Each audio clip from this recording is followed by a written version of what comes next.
Ya, kabarnya hari ini Menpora Dito Aryo Tejo dan juga dua pengusaha, yakni Windu Aji Santoso dan juga Jemi Sutiawan akan dimintai keterangannya oleh Kejagung terkait dugaan korupsi BTS 4G Kemenkominfo. Dan kita juga akan berbincang langsung dengan Boyamin Saiman, Koordinator Masyarakat Anti Korupsi Indonesia atau MAKI. Assalamualaikum, selamat pagi Mas Boyamin. Ini langsung dari tanah Arab Saudi. Waduh, Pak Haji, selamat pagi Pak Haji. Assalamualaikum. Tanah suci ya. Assalamualaikum. Waalaikumsalam warahmatullahi wabarakatuh. Salam sejahtera untuk Oke. pemirsa Indonesia dan pemirsa TV One yang Salam setia. sejahtera. Selesai melaksanakan ibadah haji, langsung kita mintai keterangan. Tapi ngomong-ngomong nih, kapan balik tanah air nih, Pak Bunyamin? Masih lama, kan haji reguler, jadi 40 hari, masih 1 bulan lagi saya, tanggal 31. Iya. Tapi berada posisi di Mekah, tetap situasi terkini di tanah air Update terkait dong, dengan pasti. penuntasan pemberantasan korupsi, mantau juga loh ya. Betul. Oke, ada juga reporter kami Nadila Saleh di Kejagung. Saya ingin ke Pak Boyamin dulu ya. Mungkin hari ini Menpora Dito Aryo Tejo akan dipanggil oleh Kejaksaan Agung untuk didalami ya sebagai saksi perihal ada ibaratnya indikasi aliran dana ya. Karena dari salah satu tersangka Irman Hermawan juga menyatakan hal serupa begitu. Komentar Anda, Pak Boyamin. Di TV One bersama Hendri Satrio 2 bulan yang lalu kan saya udah ngomong ada beberapa klaster. Waktu itu saya katakan klaster yang harusnya mengawasi tidak mengawasi. Itu kan saya kasih clue gedung di utaranya gedung Kejaksaan Agung. Itu kan sekitar 70 miliar. Terus gedung agak utara agak kanan itu sekitar 50 miliar. Itu kan satu klaster. Nah, belum klaster pemborong utama, klaster subkontraktor, dan yang terakhir itu adalah klaster Markus, gitu. Maklar kasus yang sebenarnya itu dikasih uang oleh beberapa tersangka yang sudah ada sampai angka 200-an miliar untuk menyelamatkan dirinya, tapi ternyata gagal. Nah, karena gagal, para tersangka itu ya terus buka-bukaan bahwa dia sudah mengalirkan uang kemana-kemana untuk minta dibantu supaya penyelidikannya tidak lanjut. Gitu. Jadi kira-kira hari ini itu adalah klaster Markus. Gitu. Jadi itu yang dugaan loh ya. Tapi ya kita tunggu semua berproses itu seperti apa. Dan saya juga punya klaster yang dari subkontraktor dan yang terkait juga dengan untuk mengurusi perkara yang saya serahkan pada TV One, duit dolar yang dalam kardus itu, yang kita lihat sekarang ada di situ itu. Dan itu sampai di angka yang dipermain orang-orang yang sebenarnya tidak kerja, tapi kemudian dia memfungsikan dirinya menjadi maklar proyek, dugaannya gitu. Jadi, dan ini sudah saya temukan bukti-bukti foto bagaimana penerimaan uang. Nah, saya terus terang aja agak prihatin, Arif. Yang duit rupiahnya dibungkusnya sekedarnya gitu aja. Kalau dolar kelihatan dibungkus rapi gitu, dan dalam kardus yang rapi juga, Arif dan Kamarate. Pak Boyamin, bisa nggak Anda menjelaskan gambar yang sedang kita putar ini? Ini gambar apa, di mana, dan dalam kondisi apa ini begitu? Ya, selama 2001-2022 itu yang sebenarnya sudah ada yang jadi satu tersangka sih kemarin. Ya, itu dia memindahkan uangnya ke pihak lain yang kemudian diinvestasikan ke saham. Nah, dalam bentuk uang-uang itu dolar Amerika seperti dalam foto ini diletaknya di Jakarta Selatan. Jadi sebenarnya maunya menyembunyikan uang itu sampai di angka 300-an miliar. Nah, itu bisa saya lacak sampai sejauh itu gitu. Jadi ini bahkan sebenarnya dia tidak kerja, tapi ikut ngurusi aja.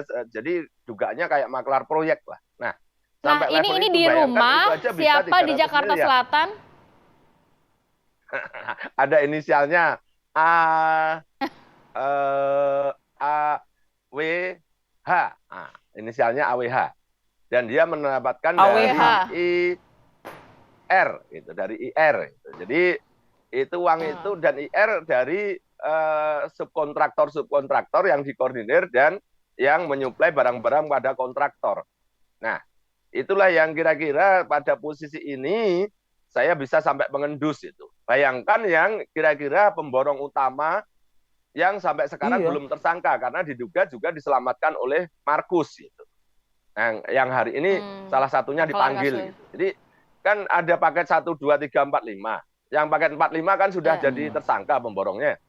Nah, tapi 1, 2, 3 ini ada pemborong besar yang belum jadi tersangka. Jadi masih banyak yang kira-kira nanti bisa dilacak, ditelusuri sampai jauh. Dan ini akan kira-kira posisi 2 bulan ke depan belum kelar ini.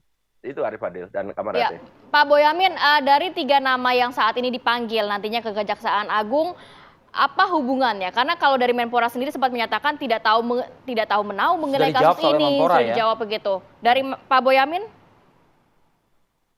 Ya, semua orang yang dipanggil kira-kira masa tidak tahu apa-apa terus dipanggil itu nggak mungkin.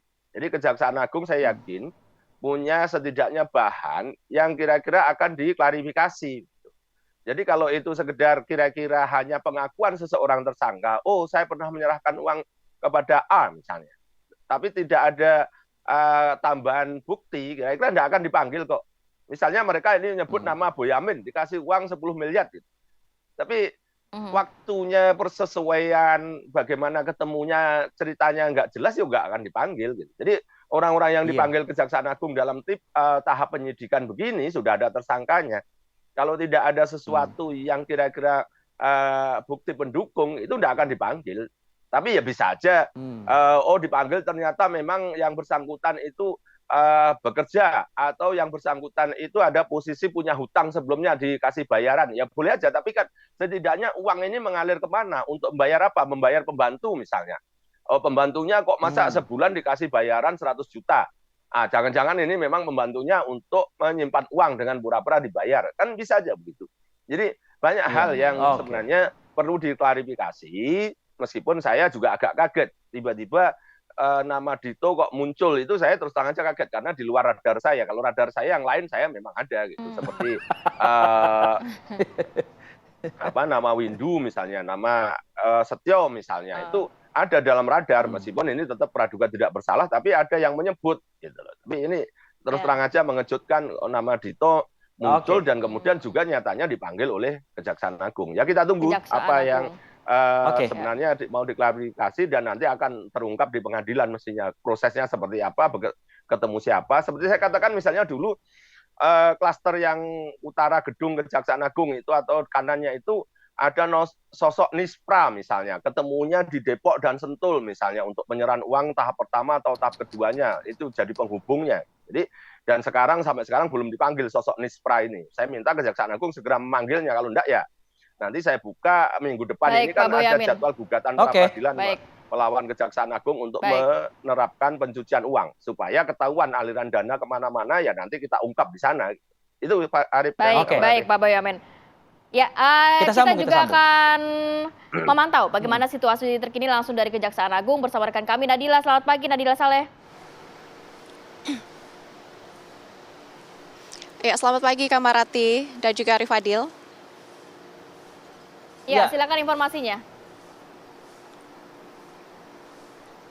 Baik, Arif Fadil, Kamarati dan juga pemirsa, memang benar bahwa pagi ini diinformasikan bahwa Menteri Pemuda dan Olahraga ini akan memenuhi panggilan dari Kejaksaan Agung untuk menjalani pemeriksaan. Ini berkaitan dengan kasus BTS ataupun Bakti Kominfo, yang mana tadi kami sempat bertanya kepada Kepala Penerangan berkaitan dengan kapan waktu tepatnya pemeriksaan ini akan berlangsung. Dan kami mendapatkan informasi bahwa pemeriksaan ini akan berlangsung ataupun dijadwalkan berlangsung pada pukul 9 pagi nanti. Namun ini akan fleksibel ataupun disesuaikan dengan kapan kedatangan dari Dito Arya Tejo seperti itu.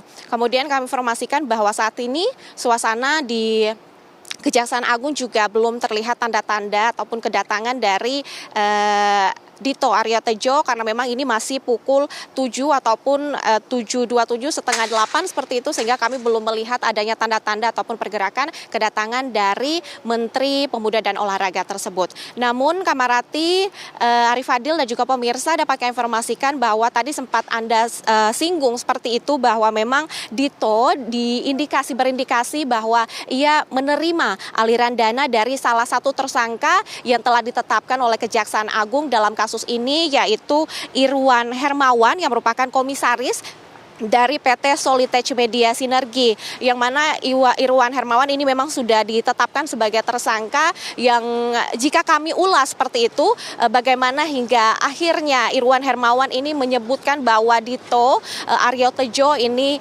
disebutkan menerima ataupun berindikasi menerima aliran dana dari kasus ini.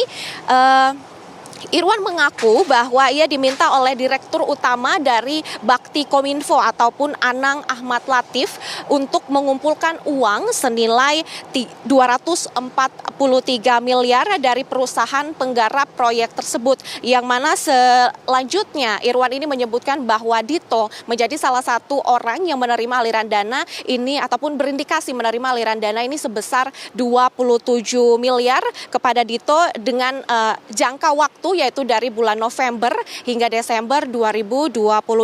Uang itu diterima dalam pecahan dolar Amerika Serikat, yang mana diserahkan sebanyak 2 kali di rumah dari Dito sendiri, yaitu di daerah Jakarta Selatan seperti itu. Kemudian sewaktu Irwan ini menyerahkan uang, saat itu Dito masih menjabat sebagai staf khusus Kementerian Koordinator Perekonomian, yang mana jika kami ulas lagi seperti itu, sebelumnya ini Dito sempat menyampaikan kepada awak media bahwa dirinya sebenarnya bingung.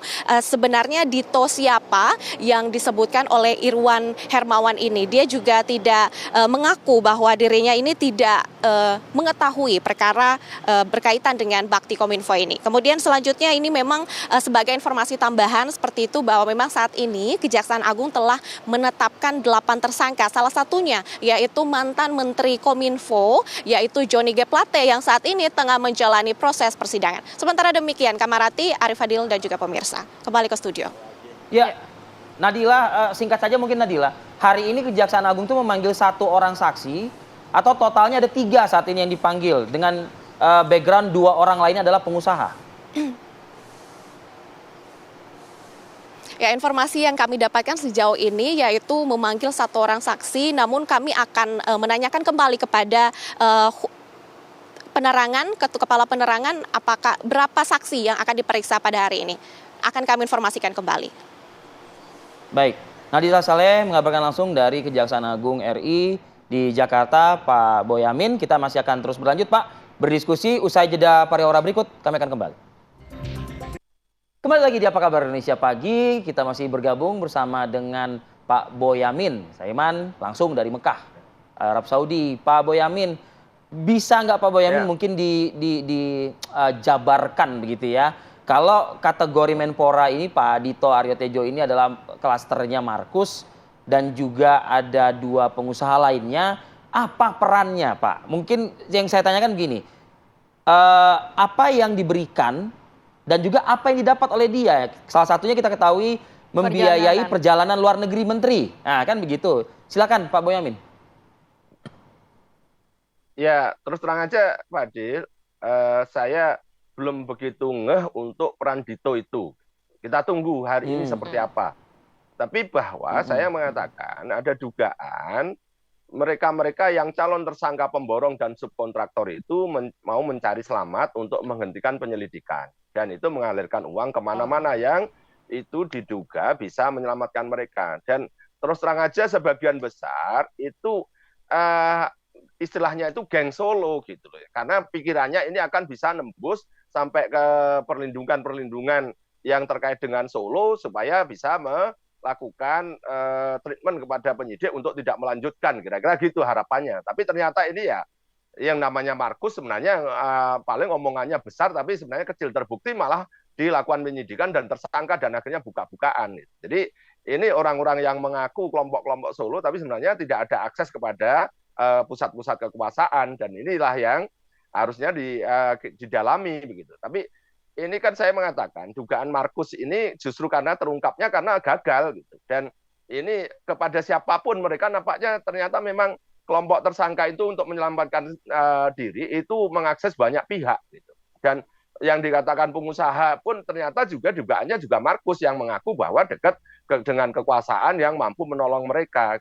Jadi ini klaster yang memang dugaan Markus ini banyak melibatkan orang gitu. Dan dengan Menteri Dito ini apakah juga ada yang mengalir gitu. Kalau tidak ada hal yang signifikan, Kejaksaan Agung saya yakin tidak akan manggil. Maka ini tadi seperti saya katakan Arif itu misalnya dugaan membiayai Menteri ke luar negeri misalnya. Itu kan supaya apa? Ya bisa aja Menteri juga nggak tahu apa-apa, tadinya dari mana kan gitu kan. Bisa. Nah, kita tunggu nanti keterangannya setelah dilakukan verifikasi. Gitu. Pemeriksaan. Tapi memang ini banyak dugaan Markus ini dan masih ada yang justru ada yang berhasil sosoknya P gitu. Nah, kalau saya sebutkan Pinangku gitu, bukan Pinangki loh ya gitu. Tapi nyatanya pemborong besarnya sampai sekarang belum tersangka malah di paket 1, 2, 3 itu ya. Jadi masih berkelindan lah perkara ini dan nanti bisa menyebut nama-nama banyak orang yang kira-kira jadi otak-otaknya belum ditangkap, belum diperiksa gitu ya. Ya justru itu saya tadi katakan kelompok dugaan maklar proyek itu aja 300-an miliar. Dugaan kelompok maklar kasus 200 miliar. Ini kan sudah setengah T. Jadi kalau kerugiannya sampai 8 triliun itu ya nggak kaget wong yang untuk apa itu padahal satu orang maklar proyek aja dugaannya sudah 300 miliar. Belum maklar-maklar proyek yang lain yang lebih besar yang terlibat sejak awal. Nah, juga Markus itu misalnya itu ya yang terungkap kan baru 200-an. Kalau tadi yang saya sosok P tadi bisa aja juga mendapatkan dugaan aliran yang lebih besar lagi begitu. Jadi ini bagaimana memang uang ini justru dari pekerjaan yang jelek, pekerjaan terlambat, bahkan dugaan fiktif dan kira-kira sampai kerugiannya 8 triliun itu memang ya layak aja karena memang sampai level maklar kasus saja dugaannya sudah diangkat 200 miliar jadi disebar kemana-mana. Terus yang klaster pertama yang saya sebut gedung utaranya, gedung Kejaksaan Agung itu kan yang sampai diangkat dugaannya 7 miliar, kan utaranya 50-an miliar, yang lain juga ada gitu. Jadi ini yang kira-kira pada posisi proyek ini justru dikerjakan kira-kira 20% gitu kan. Yang 80%-nya uangnya malah untuk bancaan dibagi-bagi dan inilah yang mengasihkan nanti kira-kira ternyata di zaman sekarang tata kelola yang kita harapkan pemerintahan yang baik itu betul-betul tidak terjadi dan malah uang untuk bancaan bagaimana tender ini diakali sejak awal, direkayasa sejak penyusunan, rencana, sampai pelaksanaan, pertanggungjawaban pun masih diakali, terlambat masa dibayar. Ya kan? Pak Boyamin.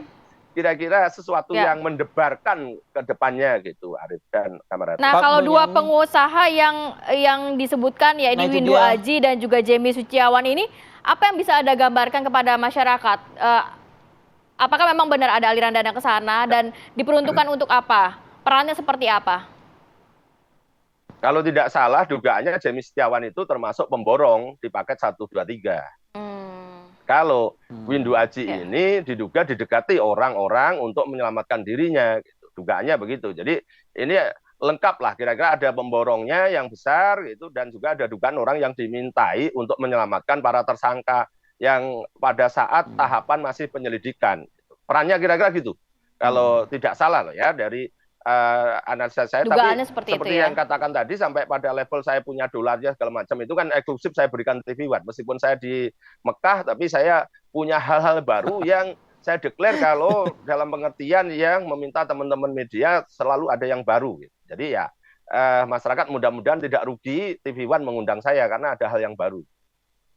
Oke, Pak Boyamin, Anda berkali-kali dalam sesi dialog kita ini menyebut pemborong besar yang belum tersentuh, Anda bilang itu. Spill sedikit dong mungkin yang Anda maksud ini apakah dari nama yang tadi sempat kita bicarakan atau ada sosok lain? Yang hari ini dipanggil salah satu. Tadi kan sudah saya sebut yang mana gitu kan. Makanya kalau yang bersangkutan ini masih jadi saksi terus ya saya kejar terus. Nah ini kan gugatan pra-peradilan oleh yang dilakukan Maki minggu depan ini. Itu kan secara global aja gitu kan dugaan aliran kemana segala macam. Nah nanti berikutnya akan kita sepil satu persatu. Oh karena ini belum jadi tersangka saya gugat satu orang itu perannya ini. Nah kalau saya detailkan nanti di pengadilan itu dalam rangka saya menghindari digugat pencemaran nama baik karena itu dibuka di pengadilan. Tapi kalau TV One kan beberapa ya clue-clue dikit boleh lah kan gitu. Karena ini masih aja sebagai salah. Tapi baik, Pak Boyamin, tapi kalau kita tahu bahwa beberapa kali Jemi ini juga sudah dipanggil oleh Kejaksaan Agung, diminta keterangannya juga gitu, beberapa kali hadir juga, Pak Boyamin. Tapi nampaknya belum ada juga penetapan yang lainnya begitu. Ya justru itu saya makanya menuntut termasuk dalam gugatan pra peradilan saya sosok JS ini harus jadi tersangka karena dia pemborong besarnya. Yang Menak Galumbang aja pemborong menurut saya ranking kedua karena di paket 5, 4 dan 5 dan itu letaknya jauh dan biaya mahal di Papua dan segala macam. Justru paket 1, 2, 3 ini ada sosok yang JS yang lebih besar yang juga pekerjaannya sama aja. Diduga terlambat atau fiktif atau tendernya akal-akalan, markup segala macam, tapi belum jadi tersangka. Gitu. Jadi kita tunggu nanti apakah habis pemeriksaan hari ini akan ditetapkan tersangka atau tidak, kita tunggu. Tapi ini sudah materi gugatan. Tapi memang benar mereka ini dekat dengan CS ini. Pak Boyamin, berarti memang benar sosok-sosok ini memang dekat dengan mungkin ya dapat dikatakan penguasa begitulah ya.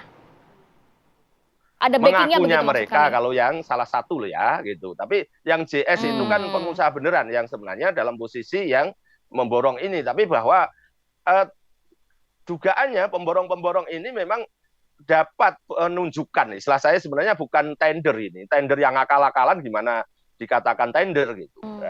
Penunjukan aja ini karena memang mereka dekat dengan kekuasaan para pemborong-pemborong, baik pemborong utama, main kontraktor maupun subkontraktor gitu. Jadi ini hanya bagi-bagi gula-gula yang mengaku dekat kekuasaan, baik kekuasaan di Kominfo maupun kekuasaan-kekuasaan yang lainnya. Baik. Pak Boyamin, yang jelas hari ini salah satu saksi akan dipanggil. Kita tunggu nanti perkembangan dari pemeriksaan yang akan dilakukan oleh Kejaksaan Agung ya Pak Boyamin. Sehat selalu juga untuk Anda yang saat ini masih menjalankan ibadah di Tanah Suci Mekah. Ya. Sambil juga tentunya memantau juga perkembangan di tanah air. Ya, sudah selesai prosesi hajinya, tinggal menunggu pulang aja, hanya memperbanyak ibadah harian aja di sini dan doa restunya seluruh rakyat Indonesia semua sehat, semua pulang dengan baik. Makasih Arif dan Mbak Marati. Assalamualaikum. Amin. Sehat selalu Pak Boyamin. Waalaikumsalam warahmatullahi wabarakatuh. Wow. Seru ya kalau kita melihat secara detail perkembangan penanganan. Ini kan tentunya kan tidak lepas dari persidangan yang memang saat ini sudah dijalankan. Sudah dijalankan dan juga banyak nama-nama yang tadi dikatakan oleh Pak Boyamin ini di luar radar, ternyata justru muncul begitu di permukaan. Oke, kita serahkan saja kepada Kejaksaan Agung bagaimana proses dari penyelidikan dugaan kasus korupsi BTS Kemenkominfo.